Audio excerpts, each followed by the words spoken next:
Episode 2. The Ties That Bind.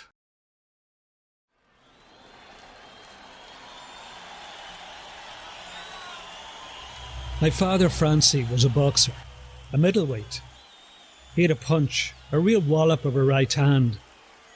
But he didn't spend too long studying the Queensbury Rules.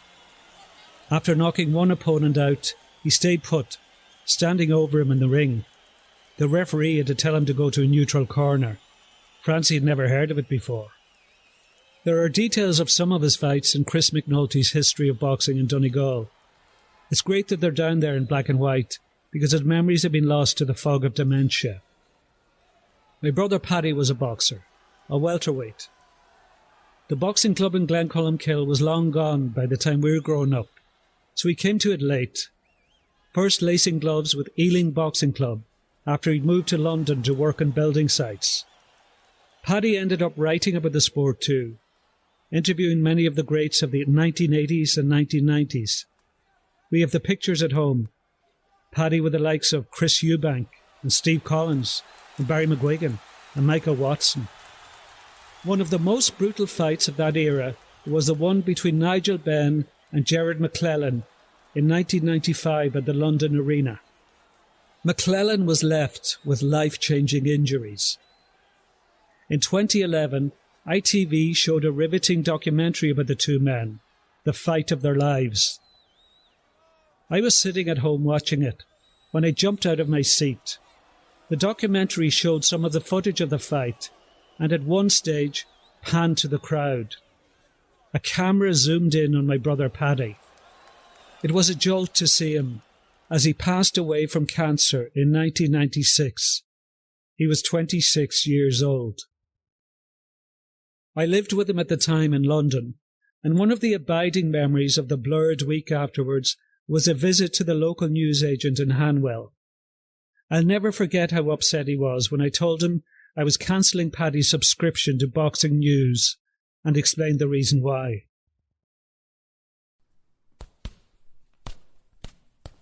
Boxing is part of our family story. It's part of many Irish families' stories. Think how the teenage fights of Roy Keane and Liam Neeson have been mythologised. But there are great Irish boxing stories too that should be better known. The story of Frankie Kerr is one of those.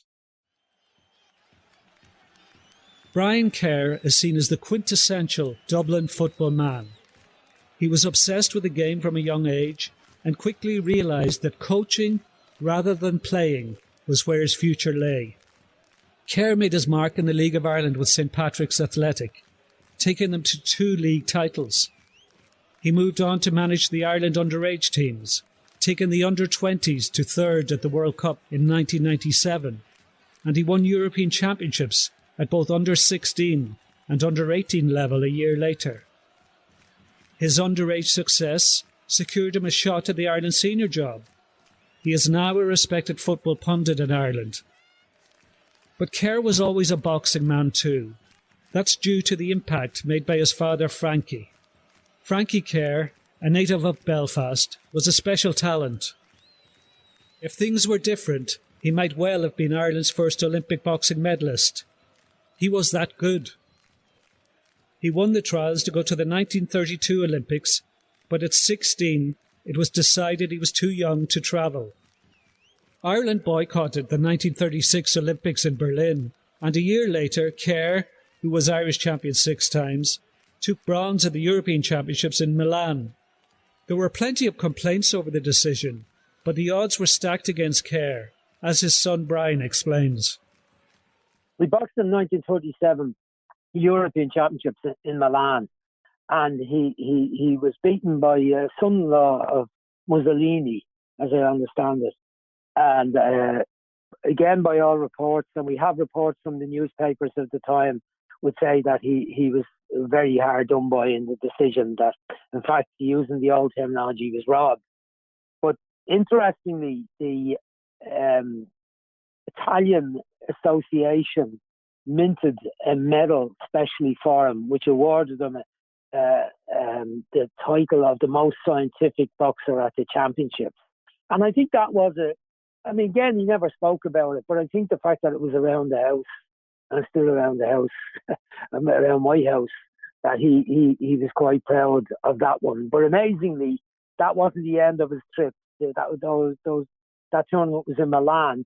He then went from there to on the train, on the boat, to Paris, and fought in Paris on his way home. And I have a little postcard from Paris with the Eiffel Tower in the background, with a note to my mother. He was about to get married, and he had a little kind of a personal note to her about plans for the wedding. And then at the bottom, in a different colour pen, where he had said on this card, I'll see you soon, I'll be home on Tuesday, which was probably 3 or 4 days away. But near the bottom of the card, in a different colour pen, he had written, "One easy tonight, see you soon." And it kind of gives you an idea of the lifestyle and how difficult it probably was getting around, because there was also a letter which is in our files from the IABA at the time, telling him that if he won in Milan, that he would then be going to America to box against the American champions from Milan, right, to America, and that he wouldn't be home for, I think it was 6 weeks. Right?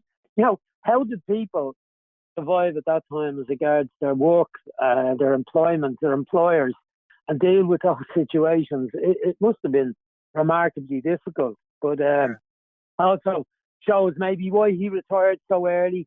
Well, you know, he had already a young family. He had a full-time job. I think he was in Premier Taylor's at that stage, working in a shop, which would have been a 6-day week.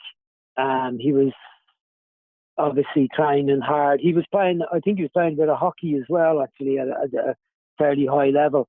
But so, you know, I kind of understand why he retired so early. But he did get a lot of offers to turn professional, and he was offered money to return when the boxing stadium was opening in 1939. The following year, he was offered a substantial amount of money to box on the opening night, but he turned it down and didn't. I don't know why, whether it was on principle or what it was, but he never went there.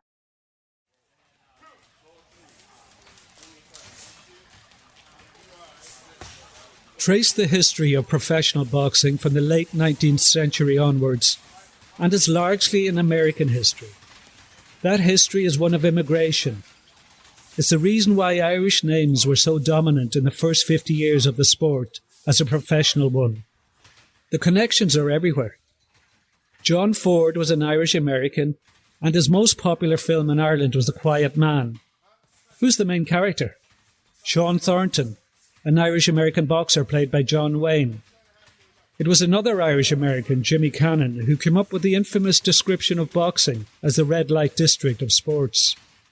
The links to immigrant communities have always been there, as Dave Hannigan, a writer and lecturer in history in New York, explains.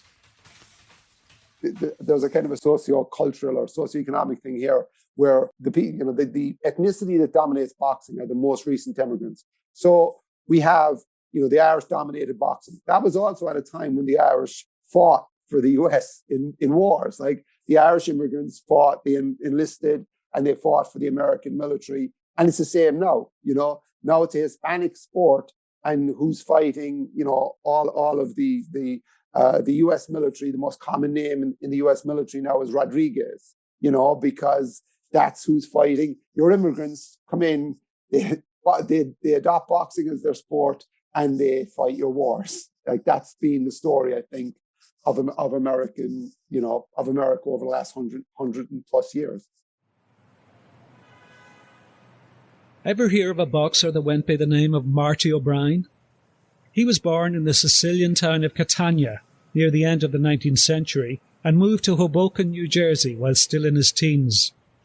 In those days, the Irish ruled the east coast of the USA.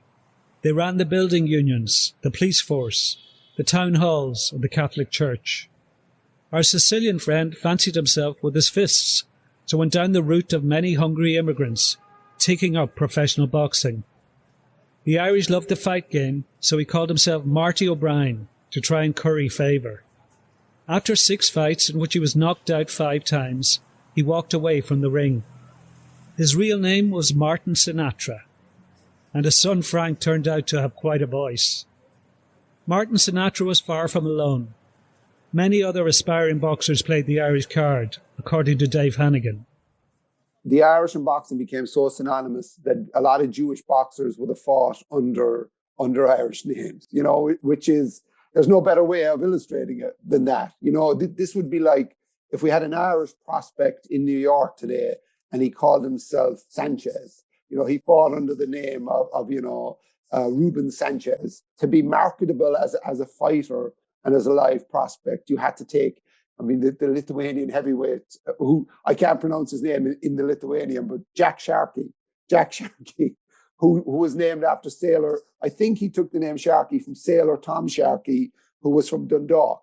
And he was from Dundalk, and he was from like 50, 60 years earlier. But, the Irishness was a selling point. So if you didn't have Irishness, you faked it, you adopted, and that will tell you the grip, the influence, the marketability of the Irish in the sport. Certainly the first half of the 20th century, and even later on, like always, Irishness remained marketable, and Ireland is synonymous with the birth and the growth of organised professional boxing.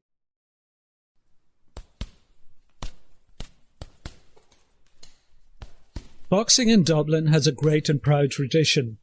There are people involved in the sport in the capital at all levels that are exceptional people. The impact boxing makes is often undervalued. In the most deprived areas, boxing clubs have been a beacon of light for decades. Many kids are kept on the straight and narrow thanks to boxing.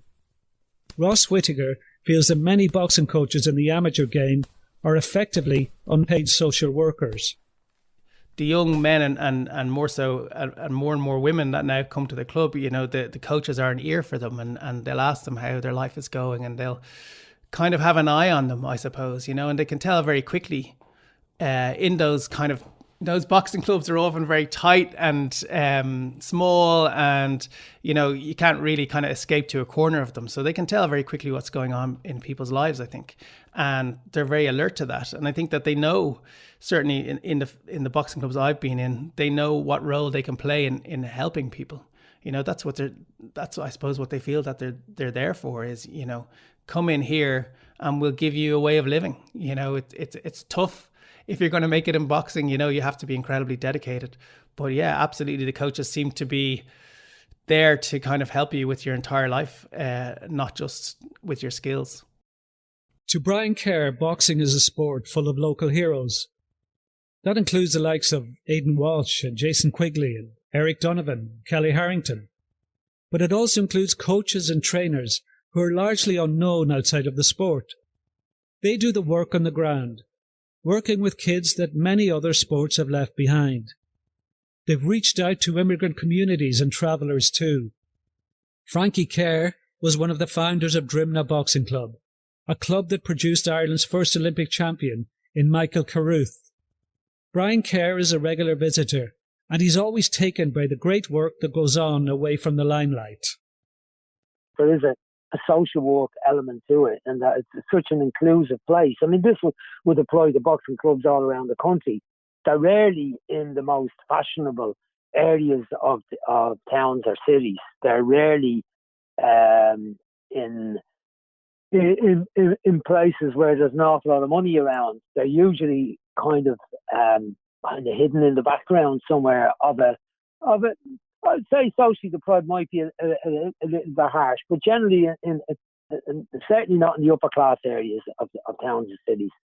But they're highly respected for the work they do because of the inclusive nature and the common decency, I think, of the coaches and the people that get involved in them. They know that they might provide, they may be lucky enough to provide an odd champion here or there along the way. And in some cases, some clubs have been very successful in doing that. But they're more likely to be appreciated by the community for the fact that they take in a lot of kids who, and thankfully now it's about boys and girls, they're taking in kids that might be outside, probably less likely to be involved with other sports because they struggle for whatever reason to stick with the discipline that might be required in ball games, or the personalities involved in team sports, and they find boxing is an outlet for them for their own particular needs. I look at the teams now and I look at results and I see a lot of names popping up now of some of the people who have come to Ireland, the names of families who have come to Ireland over the last 15, 20 years. And I kind of go, that's nice to see, isn't it? I'm not saying other sports are not enthused about that, but boxing has an attraction. I'd say particularly for a lot of former Russian parts of Russia, parts of USSR, those types of states, Latvia, Lithuania, the Balkan countries, Poland. And then also you've got a lot of lads from a travelling background, which historically in boxing, they've always been part of boxing, but they've often produced some of our best champions. And I think for those reasons, it's a very, very important sport in Irish culture. Across 30 years in journalism, some of the most vivid memories are boxing ones. Nothing will match the thrill of being in the XL Arena when Katie Taylor won gold at the London Olympics. All of us lucky enough to be there were part of living, breathing history. If I were to list out the most memorable and enjoyable interviews of my career, many of them would be with boxing people. It's a sport full of good people, people with amazing stories to tell and who are willing to tell those stories. But that can mask us to a harsher reality too. Boxing is also full of sharks. It's dangerous to idealise the sport. All of human life is there, including the nasty side. Even some of the greatest sports writers brushed over that part of boxing. Dave Hannigan feels that access can be both a good and a bad thing. I think there's a sentimentalization of it, definitely a romanticizing of the people in boxing. And then belatedly we look back and go, oh, actually they did terrible things and they were terrible people. But they were great storytellers, a great character. Like, I'll give Ali as an example. Ali was a terrible person in many ways. He said some terrible things. Like, he was a very flawed character. And I guess that's what makes him so compelling to somebody like me. But again, it's the same in boxing. These are not always well-rounded together individuals. Very often, they're flawed, they're scarred from where they come from. And yes, as a sports writer, I think when you interview somebody and they are nice to you and you have some sort of, relationship with them, you are inevitably sucked in a little bit. You go easier on them. You will always consciously or subconsciously take their side when covering them. I think that's just an unfortunate byproduct of the relationship between the writer and the subject, especially in sports journalism where access is a big thing. Access to the stars or to the subjects is very difficult. And when you get it, you're then unlikely to jeopardize it by writing something, or maybe you don't want to jeopardize it by writing something that might alienate them. Before he made it his life's work to scare the living daylights out of people, Stephen King worked as a sports writer for the Weekly Enterprise newspaper in the US state of Maine. On being offered the job, King told the editor that he knew very little about sport. His editor, John Gould, cut to the chase. These are games people understand when they're watching them drunk in bars. You learn if you try. Gould's view chimed with those of plenty of others. Those who work on the sports beat have never been able to fend off the barbs that they work in the toy department. The lack of coverage of Daniel Kinahan's involvement in boxing doesn't help. It is, by any stretch of the imagination, one of the biggest Irish sports stories ever. So why have the Irish sports media been so reluctant to cover it? Some tell me that it's down to fear, that it's not worth riling up potentially dangerous people. But crime journalists get on with telling the story without blinking. They have no invisible suits of armour. They recognise a story that has to be told. Covering boxing isn't just about cheerleading and doing a bit of hollering when someone in a green vest wins an Olympic medal. The dark side of the sport has to be covered too. Right now, many feel the dark side of boxing has an Irish accent. Patrick Connor is a student of boxing history, and I asked him if the dark side of the sport is part of its appeal. That's actually a really good question. I suppose it might. I think perhaps less so now in the day and age of where media and kind of movements and things like that are very fleeting, very quickly moving. But I think that there is some appeal, yeah. But you also have to remember boxing being what it is, being essentially just a way to move money. Because anybody can have a fight, anybody can go fight wherever. But this is a grand, there's a lot of fanfare. It's a big circus, and so it winds up just becoming a way to move large amounts of money. So it makes sense that this is all going together here. David Clowbur's beat is largely a crime one, and that was how he ended up digging into Kinahan's involvement in boxing. His experiences are familiar to anyone who's tried to dig into it. Omerta, shut doors, closed mouths, an unwillingness to engage at all. There are plenty too who reach for the catch-all excuse. That's boxing. There's an apathy or indifference. To many boxing fans, all that matters are the big fights. If Kinahan helps make the big fights, they don't care who he is or what he is. One of the reactions when I wrote about my investigation on Twitter was, so what's the news? They wrote, boxing has always been associated with organized crime, the mob in the United States, and so on. So I don't know if it's a surprise that boxing attracts people with a criminal background like Daniel Kinahan. But as I said, I started my investigation more from the looking at Kinahan's involvement in organized crime, and that was his role in international drug trafficking. I read a lot about the Hutch Kinahan feud, about all the violence and the killings the Kinahan organized crime group, as they call it officially, is responsible for. And having this background, I was surprised to learn about the role of Kinahan in boxing, and to see all these important promoters and power brokers defending Kinahan, like Bob Arum, Frank Warren, and as I said, Kalle Sauerland. I have it here, what he said more or less. I think that's interesting. He said, I not only work in boxing with him, but I'm very close with him outside of boxing, very old friend. And there's a lot of bullshit out there. We are in an age of sensationalist crap, and everyone laughs against the story and the shit that's out there. So, yeah, and that's more or less what other promoters also say. And so they are not only doing business with Kinahan, but they also help him to whitewash his reputation. They defend him. And yeah, maybe it's not a surprise that it's boxing and not another sport that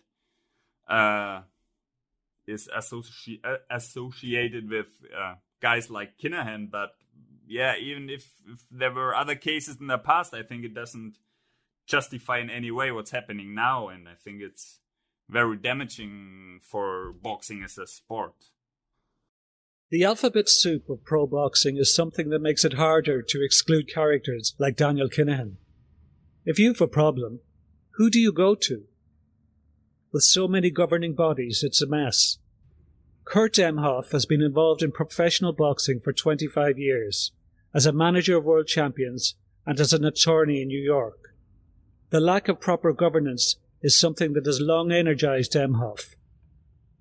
You see in other sports, you see much more structure where not only do you have, a league that sets rules and has a commissioner that enforces the rules, but you also have unions and players associations that have very strict regulations as to who can represent the athletes in their sport to try and keep unsavory people out and try and keep it as professional and keep the representations with as much integrity as they can. You just don't have that in boxing. There's no FIFA, there's no NFL, there's no Major League Baseball. There's nothing. There's only local boxing commissions, and in the United States, there's 50 different states and there's 50 different commissions. So, and even more than that, because there are Native American reservations that have sovereignty here in the U.S., so they have their own commissions. So there's more than 50 commissions, and they're not really that. They're somewhat coordinated, but not very well coordinated, and they have some regulations on who can claim to be a manager of a fighter, but you can get around that by being an advisor, where you don't have to become licensed by the commission, and you don't have to go through the criminal check, assuming the commission even does a criminal check on prospective managers.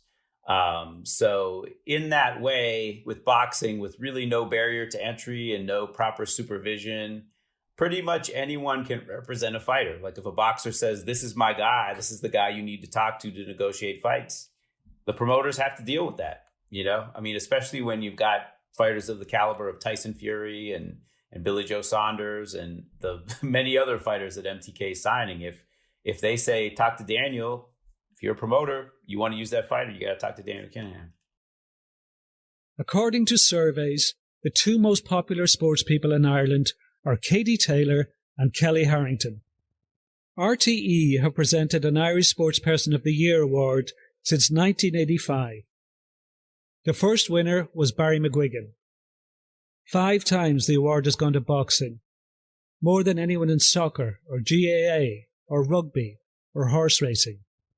That's an indication of the standing that boxing has had in Irish life.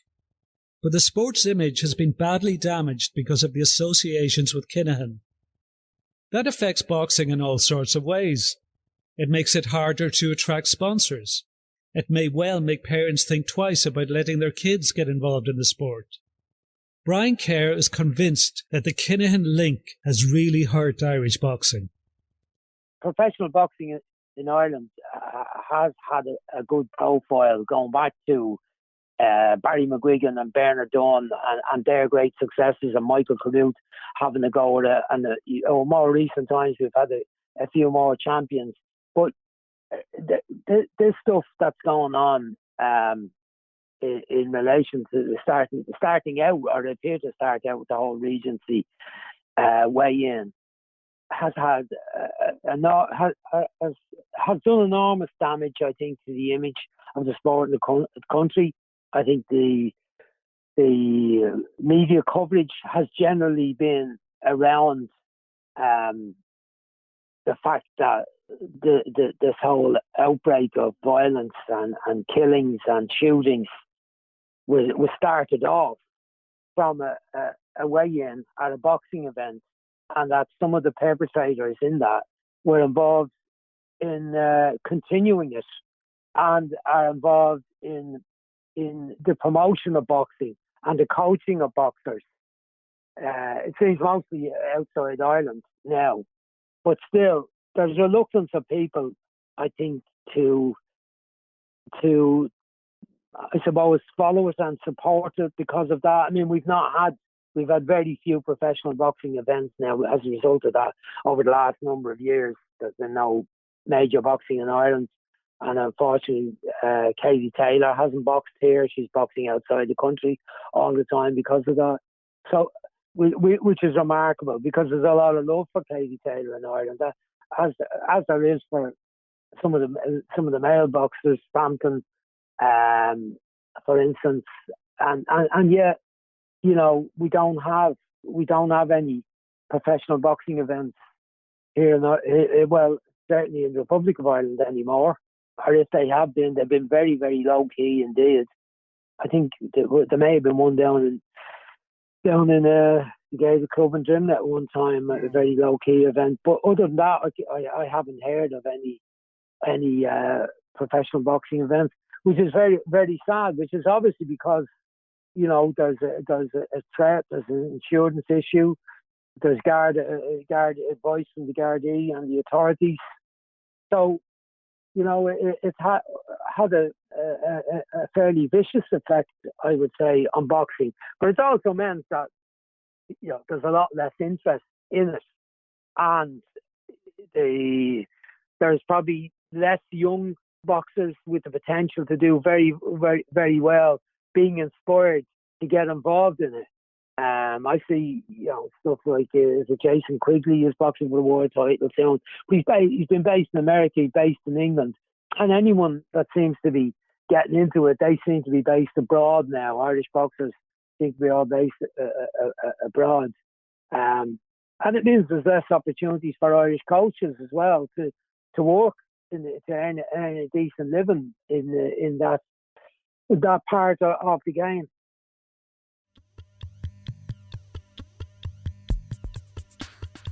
In episode 3 of Shadow Boxing, we look at the rise of Daniel Kinahan in the pro game.